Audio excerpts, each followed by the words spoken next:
All right, welcome back for another episode of Secrets from the Saddle, All Things Cycling podcast with your host Sylvie D'Aoust. And super late, I know today. I just had like some amazing interviews lined up for this morning, and it's just funny. The last couple interviews, these individuals had a couple things going on with regards to cycling. Not just the topic that I wanted to talk about, but they had something else. So what we ended up doing is having two interviews, which is amazing because that's just a whole lot of content and a whole lot of things to share with you guys. Yesterday, I had two guys from South Africa, and we did three podcast interviews. And yeah, I'm a bit tired. And what we're going to be talking about today is sleep deprivation, the benefits of sleep, why we need to take sleep more seriously. But before we get into that, I want to continuously remind you guys that I have some free downloads that are cycling related, and there's about 6 different items there. Go and pick one that you might be interested in, and it's at askcoachsylvie.com. It's in the show notes. So remember, there's some free downloadables for you that are cycling related, and you can go get them. All right, so we're going to talk about sleep. Sleep is so important for so many things. I personally have been getting more involved in tracking my sleep. And if any one of you are out there who have started getting into tracking your sleep, I would love to connect with you. So fire me off a message on Instagram, say, hey, let's talk about sleep, because I'm just listening to more podcasts and downloading some more books and just doing a little bit more research. So we're not going to dive too much into it. And the reason why I wanted to get into sleep is because I just turned 51, people. And as I get older, I know that, and even you don't have to start when you're older. There's a lot of people who are sleep deprived, and they're much, much, much younger than I am, and it's starting to affect everybody negatively. So, and there's so many different reasons why sleep is so important, but the things that I started getting into looking at sleep is because I want to train harder. And so I know that sleep is super important. So tracking my sleep every night and looking at the quality of sleep that I'm getting really does make me understand how I feel the next day, right? Am I cranky? Am I groggy? Do I have brain fog? Am I just sleepy? And it has a lot to do with, how I sleep. Did I get up 3 times to go for a pee? Did I toss and turn? Was my husband snoring? Did like all these things? Where did I have like really tense legs? I don't know about you ladies, but I sometimes have to get up and do like a serious stretch series, like session, in order for my legs to like calm down. And I know, women I talk to other women, they're like, yeah, take more magnesium, things like that. And I get a lot of that in some of the foods that I eat during the day. And I don't think it's magnesium. It is literally sometimes, I just like either I'm super active that day, or I've been sitting a lot, and I just need to stretch, period. So what I've started doing is just getting on the foam roller or the club and massaging my legs out and relaxing my muscles. Anyways, but that's not why we're talking about that. So I used to have this watch, but I got this new watch. Okay. It's called the Fitbit Versa. And I'm sure a lot of people have the Fitbit, the Garmin, the Apple Watch, but really pay attention to the sleep apps that are on these. And that's why I got this. This sleep app, it has a wealth of variety of information. I'm actually, if you can catch this on YouTube, I'm going to show you just some of like the, just a little bit of what it shows you on the watch itself. Let's see. Okay. So you can see that my time I slept was 6 hours and 7 minutes. My sleep score was fair at 70. Okay. And then if we go just one screen over, it'll say, let me see that. We have 53 minutes awake, 52 minutes in REM. Okay, hello, don't stop. An hour 52 in light sleep and 23 minutes in deep sleep. And then, so my average sleep pattern is about 6 hours a night. Now, I don't recommend that because I do this as I track my sleep really well, and I know that when I start getting really tired, and I always reserve 1 or 2 mornings, like Saturday morning or definitely Sunday morning, to sleeping in and getting a good 8 to 10 hours of sleep. So I kind of make up on the weekends, and because I like to get up at 5 o'clock in the morning on the weekdays and sit and journal and things like that. But I also go to bed at 10. So 5, 6, 7, less 6 hours, right? And I know that I can function on it, but I cannot function on it for very long. And I know that when you start getting sleep deprived, you start, like for me, I can certainly tell. I will start getting sick.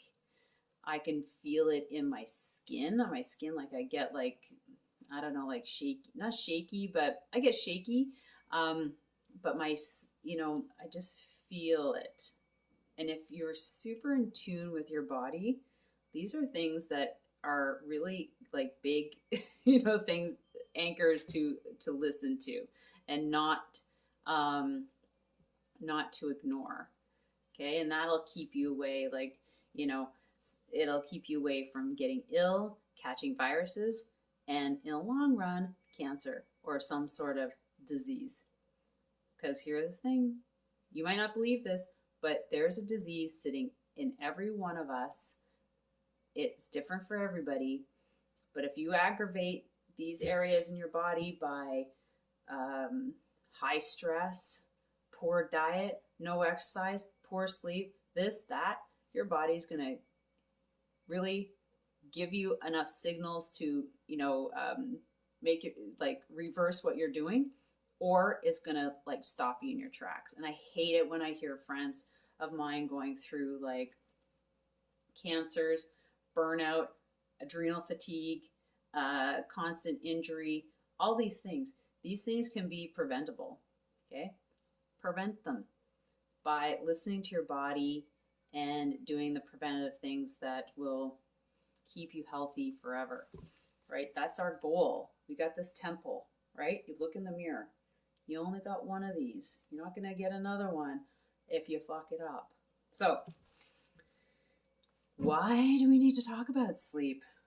Health, recovery, muscle development, stress management, reducing cortisols, boosting immune systems, keeping away virus, illnesses, cancers, weight loss. If you're trying to lose weight and you have very poor sleep, you will never lose weight. You'll actually gain weight. And so that's why like everything centers around sleep. And there's reasons why, like if you see, when I used to coach, I helped with coaching this one junior group at a training camp, and they were monitoring their sleeps every night. And it was an important component of their training. You don't have to be a high-level athlete to wear a watch and actually learn from what it's telling you, right? If you're up on social media every night till 11, 12 o'clock and you have to get up in the morning, stop it. It's not going to help you. I did that on Wednesday night. I stayed up, I don't know. I was looking at Instagram. I was doing some posting, and I got to bed at 12. Now, I don't like to go to bed late during the week because it really gets you on a bad track of,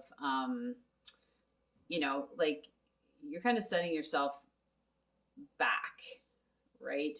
Especially in the middle of the week. It's kind of like doing that on a Monday night, so you're always catching up, right? And I felt it yesterday. I felt like complete crap. I had to take a nap in the afternoon, and that's just not me. So I went to bed early last night, and I feel much better today. But here's the thing. So I'm going to talk a little bit about this watch and why I like it. It's got a really amazing app that comes with it that tells you a lot of information about your sleep list. So like I said, I'm not a professional. I'm just doing some research and I'm sharing it with you because it's super important to start looking seriously at what it's telling you, because a lot of people have these watches, and you can pick up them. I'll tell you, I got this watch for free. And you're like, oh, how'd you get it for free? I'll tell you how I got it for free. Now, everybody has a credit card, and if you have a credit card, you should have a credit card that calculates points, like collects points. And if you're really good at your credit card and paying off your credit card every month, those points accumulate quite quickly. And then what you do is you go, once you have accumulated a lot of the points, go and start shopping. So this is what I did before Christmas. I had a ton of points. I went into my bank and I started cashing in on those points. So you can get gift cards. They have a bunch of things that you can buy off Amazon. One of them was this watch. So yeah, it wasn't free, but this was free accumulated points. Okay, it's my business credit card. Put it to some good use. So this is a $250 watch, and I got it delivered the next day from my credit card points. So don't forget about those.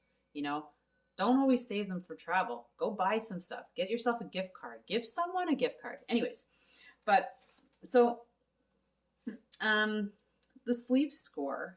Sleep score is what tells you how good your sleep is. And once you get one of these, it should probably give you a sleep score of 1 to 100. Higher is obviously better. The longer you sleep, the better the score. And also how deep, so it's the quality of your sleep and the duration. And so some of the things that it tracks is like your awake time. So how often you wake and for how long. So like that's getting up to pee, or you've woken up and you've like you're shifting in bed. The other one is REM sleep, so rapid eye movement. So that happens when at night, and it also getting into those deep sleeps helps with memory and mood. Then you have your light sleep. So it's like that cycle, right? REM, light, and then you got your deep sleep and you're coming out, which promotes mental health and physical restoration. And then you have your deep sleep, which is really where all the physical recovery happens, the memory, the learning, the feeling refreshed. So I have sleep scores that are higher on some days that I got less sleep. So I could sleep less. So let's see. Say I had a 4-hour night of sleeping, but my sleep was really high quality. Where I slept last night, it was almost 7 hours, and it was less quality than the 4-hour night. So you can sleep, you can sleep a lot. It might not be good sleep. Do you know what I mean? You're always waking up.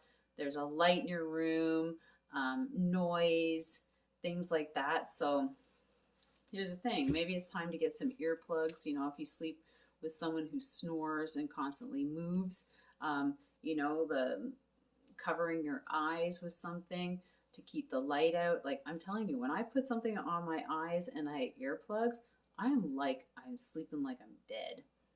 So these are things that are tracked, and it's good to know and to start really looking into them. So that's why I'm slowly, when I have time, diving into more about what this means.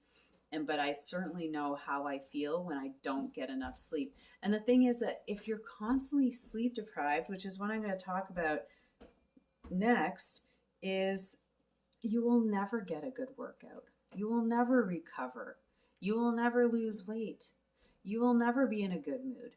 You'll be cranky and bitchy. And you're always going to be that person that's like, oh, just can't put out enough energy. My legs are tired. Like that's a lot of not being able, like giving yourself proper enough sleep. So, sleep deprivation, how are we doing that? How are we doing that to ourselves? Because there are plenty of ways to get proper sleep. Number one, staying up and watching social media too late at night, binge watching Netflix. Just ask yourself, is this adding value to your life? Probably not, unless you're researching something. But even then, and then alcohol. Alcohol will keep you up. It doesn't matter how much you're drinking. One glass, close enough to bedtime, will give you the worst sleep ever. It doesn't matter how much percentage alcohol is in there. I'm going to do a podcast on alcohol and sleep because I listened to a presentation, before the holidays. Of course, that's the only time we ever talk about that. And it was quite interesting.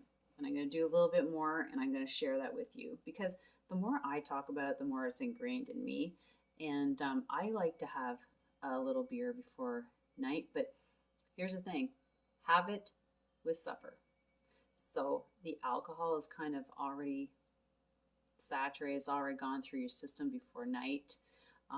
Having it before bed, not a good idea. So things like that.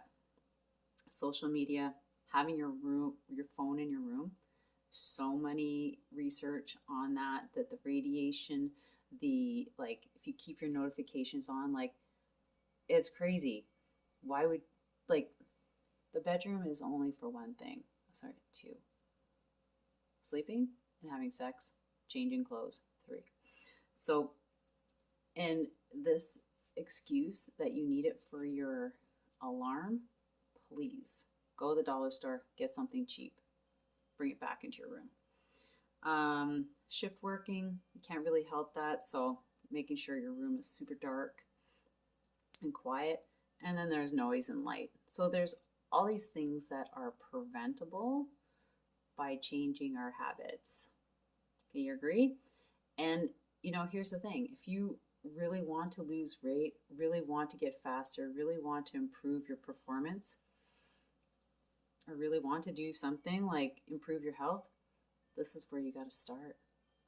Yeah, I know you're going to have to compromise on things. You're going to have to sacrifice things. Maybe binge watch on Friday nights instead of Tuesdays, things like that. So, this affects everything, our cells, our tissues, our organs. So it's not just that feeling of fatigue, but it affects everything inside us. And remember I was talking about cancer or disease? If you do this long enough, and that's years and years of abusing your body, it's going to talk back to you. There's a reason for everything that happens to us when it comes to our body. Our bodies are the boss, not this person here. This. Get rid of the ego. This is the boss, not this. So we need to respect and take care of it. Okay. So, and the sleep deprivation, of course, we've all felt it. It affects our work, our training, function, moods, and ultimately leads to depression. And then it's a downward spiral. So we want to prevent that, right? So here's some stats. 19% of Americans are not getting enough sleep. 40% of adults fall asleep at work. Yeah. Okay. So, and we're not like this falling asleep happens behind the wheel too. So it's a danger thing. Um, yeah, and then 70 million adults in the US are chronically sleep deprived. So let's go back to the reasons why that sleep deprivation could be and what can you change in your habits to change that up, especially if you feel that you're one of them. And remember I was talking about disease, heart disease, kidney, high blood pressure, diabetes, obesity, um, like again, all these lead to depression. So you're in charge. I would take charge. And then, so if you're feeling like that, like I said, I'm going to do a little episode later on in the winter, in the months to come about some more sleep information. But really, if you're on a health journey or a training journey or a sports journey of any sort, just take a look at your sleep first and foremost. Not how much training you're doing, when you have to do it, all these things. Start with your sleep, then go to your nutrition, then go to your workout. Make sure everything is in order. Okay? And then if, like I've always offered, if you want some help, or need someone to talk to or need some advice, reach out to me on Instagram. Okay? And I have no problems helping you out. Don't forget to follow me on Instagram and don't forget to follow the podcast. So Secrets from the Saddle podcast on Instagram, and go over to YouTube, follow there as well. Check out my workout videos, but make sleep your priority. Yeah, your body will thank you for it, and everything else will fall in place. Trust me. Take care. I love you guys. Mwah. Have an amazing weekend.